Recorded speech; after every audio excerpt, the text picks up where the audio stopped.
আজ আমরা কলয়েডীয় দ্রবণ সম্পর্কে পড়ব এবং কিভাবে সহজে মনে রাখা যায় তার ট্রিক শিখব। কলয়েডীয় দ্রবণ মোট ৮ রকমের হয়, কিন্তু এই ৮ রকমেরই হয়, এটা কিভাবে মনে রাখবো দেখা যাক। বিস্তৃত দশা, বিস্তার মাধ্যম। বিস্তৃত দশা মানে কলয়েডীয় দ্রবণের মধ্যে যার পরিমাণ কম থাকে এবং যেটির পরিমাণ বেশি থাকে তাকে বলা হয় বিস্তার মাধ্যম। অর্থাৎ বিস্তৃত দশার কণাগুলি বিস্তার মাধ্যমের মধ্যে মিশে অসমসত্ব কলয়েডীয় দ্রবণ তৈরি করে।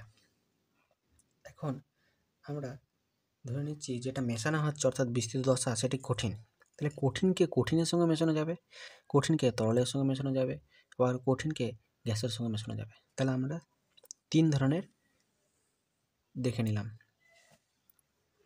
আবার যেটা মেশাবো অর্থাৎ যেটা পরিমাণ কম আছে সেটা যদি তরল হয়, তরলকে মেশানো যাবে কঠিনের সঙ্গে, তরলকে মেশানো যাবে তরলের সঙ্গে, তরলকে মেশানো যাবে আবার গ্যাসের সঙ্গেও।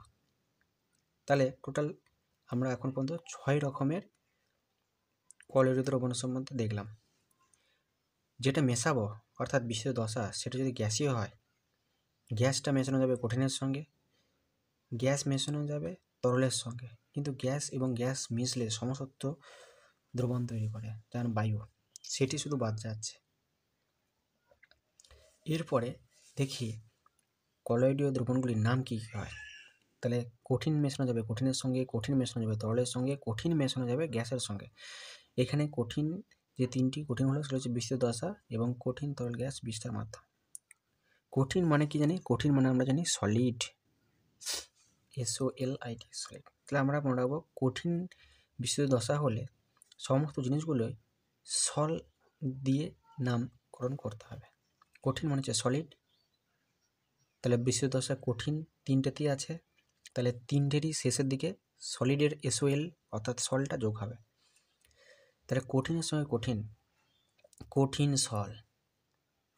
কঠিন সলের মধ্যে সল মানে দশাগুলো, বিস্তৃত দশাগুলো সব সলিড, কঠিন সল মানে মাধ্যমটাও কঠিন, কঠিন সল। উদাহরণ কি? জিনিসটা তাহলে কঠিনই হবে। সংকর ধাতু যেমন পেতল, কাঁসা, ব্রোঞ্জ, রঙিন কাঁচ, তাহলে কঠিন সল। কঠিন মিশতে পারে তরলের সঙ্গে, সেটা হচ্ছে শুধু সল। কি? গোল্ড সল, সালফার সল। কঠিন মিশতে পারে গ্যাস, গ্যাস মানে এয়ার। তাহলে এখানে কঠিনটা হচ্ছে দশা আর মিশছে কোথায়? গ্যাস। গ্যাসটা হচ্ছে এখানে পরিমাণ বেশি, কঠিনটা কম, সেই জন্য নাম হলো কঠিন এরোসল। এরো মনে হচ্ছে গ্যাস মানে এয়ার, আর সল মনে হচ্ছে এই যে কঠিন আছে সেটার জন্য সল এলো, এই যে সবেতেই সল এসছে। তাহলে কঠিন এরোসল, ধোঁয়া, বাতাসের ধূলিকণা, এগুলো হচ্ছে কঠিন এরোসলের উদাহরণ। এরপর আমরা শিখি বিস্তৃত দশা তরল, অর্থাৎ তরলের পরিমাণ কম এবং বাকি যে 3টে মাধ্যম আছে সেগুলো বেশি হবে। যেমন তরলের সঙ্গে কঠিন, এখানে কি বেশি? কঠিন বেশি, তরল কম। তরলের সঙ্গে তরল এবং এখানে তরলের সঙ্গে গ্যাসীয়, এটাতে কি বেশি? গ্যাস বেশি, তরল কম। ঠিক আছে, কঠিন বেশি আছে তার মধ্যে তরলকে মেশানো হচ্ছে, তাহলে জিনিসটা তরলের থেকে কঠিন কঠিন বা চাপ চাপ ভাব থাকবে, এর নাম হচ্ছে জেল। আমরা যেমন বলছি জেলি, জেলিটার মধ্যে একটু চাপ চাপ ভাব থাকে, কী করে মনে রাখবো? তাহলে কঠিন এবং তরল মিশেছে কঠিনে, তরল মিশেছে কঠিনে, দশা তরল, মাধ্যম কঠিন, জিনিসটা একটু কঠিন কঠিন লাগবে, জিনিসটা শুনে জেল নাম বলবো, জেল। অর্থাৎ তরল মেশানো হচ্ছে কিন্তু কঠিনেতে, তাহলে একটু জিনিসটা কঠিন কঠিন শক্ত শক্ত ভাব লাগবে, সেই জন্য একটা জেল। জেলের উদাহরণ কি? জেলি হতে পারে, দই, দইটাও একটু কঠিন কঠিন ভাব থাকে, তরলটা পরিমাণ কম থাকে, মাখন, পনির, জুতোর কালি, এগুলো সব জেল, জেল টাইপের কলয়েডীয় দ্রবণ। তরলের সঙ্গে তরল মিশেছে, দুটোই তরল, তার এই রকমের কলয়েডীয় দ্রবণকে ইমালশন বলে। দুধ, শ্যাম্পু, কড মাছের তেল, রং, এগুলি হচ্ছে এর উদাহরণ। তরল মিশেছে গ্যাসের মধ্যে, অর্থাৎ তরলটা হচ্ছে বিস্তৃত দশা, গ্যাস হচ্ছে বিস্তার মাধ্যম। গ্যাস থাকলেই আমরা জানি এরোটা থাকবে। এর নাম হচ্ছে তরল এরোসল।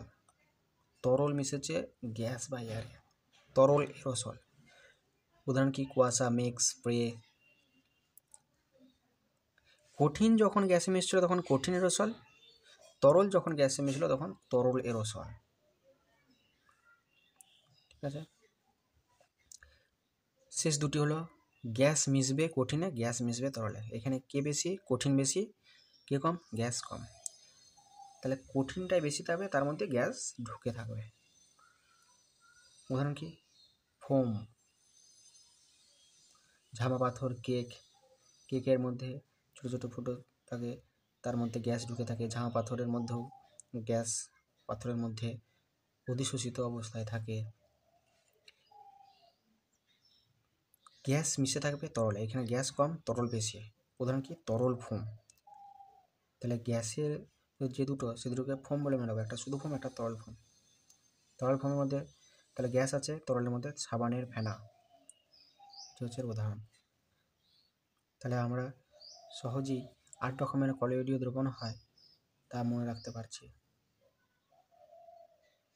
সংক্ষেপে আরেকবার দেখে নিই। তাহলে কলোয়েডীয় দ্রবণের 8 রকমের প্রকারভেদ কী হতে পারে? বিস্তৃত দশা, বিস্তার, মাধ্যম, কলোয়েডীয় দ্রবণের নাম আর উদাহরণ। দেখো কি হয়। 1 নাম্বার, দশাগুলো আমরা প্রথমে ফিক্সড করে দিই। কঠিন, কঠিন মিশতে পারে কিসের সঙ্গে? কঠিন মিশতে পারে কঠিনের সঙ্গে। কঠিন মিশতে পারে কার সঙ্গে? কঠিন মিশতে পারে তরলের সাথে। আবার কঠিন মিশতে পারে কার সাথে? গ্যাসের সাথে। কঠিন সব কটাকেই আমরা কি নাম দিতে বলেছি? সল দিয়ে নাম হবে। সল, সল অর্থাৎ সলিডের সল। কঠিন কঠিন কঠিন সল, কঠিন তরল শুধু সল, কঠিন গ্যাস এরোসল।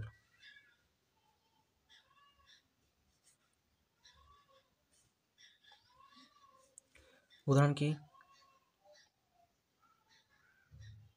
উদাহরণ হলো সংকর ধাতু, কঠিন জিনিস, শুধু সলের গোল্ড সল। আর এরোসল হচ্ছে ধূলিকণা, ধোঁয়া। 3 রকমের শেখা হয়ে গেল। 4, 5, 6টাও শিখে নেই। বিশুদ্ধ দশা তরল, তরল, তরল, তরল মিশতে পারে কার সঙ্গে? তরল মিশতে পারে কঠিনের সঙ্গে, তরল মিশতে পারে তরলের সাথে, তরল মিশতে পারে গ্যাসের সাথে। কঠিন, তরল মিশতে পারে কঠিন, তাহলে একটু কঠিন কঠিন চাপ চাপ ভাব, মানে জেল। তরল তরল ইমালশন, তরল হচ্ছে তরল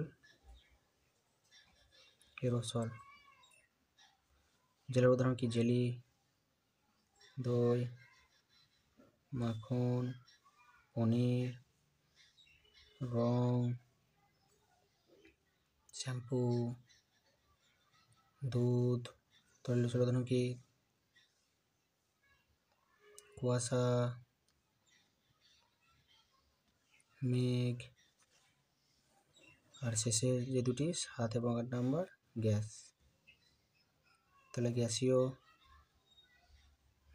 গ্যাস মিশতে পারে কঠিনের সাথে, গ্যাস মিশতে পারে তরলের সাথে। গ্যাস কঠিনের সঙ্গে মিশলে কি হবে? ফোম। আর হচ্ছে তরল ফোম। শুধু ফোমটা কি? ঝামা পাথর, কেক।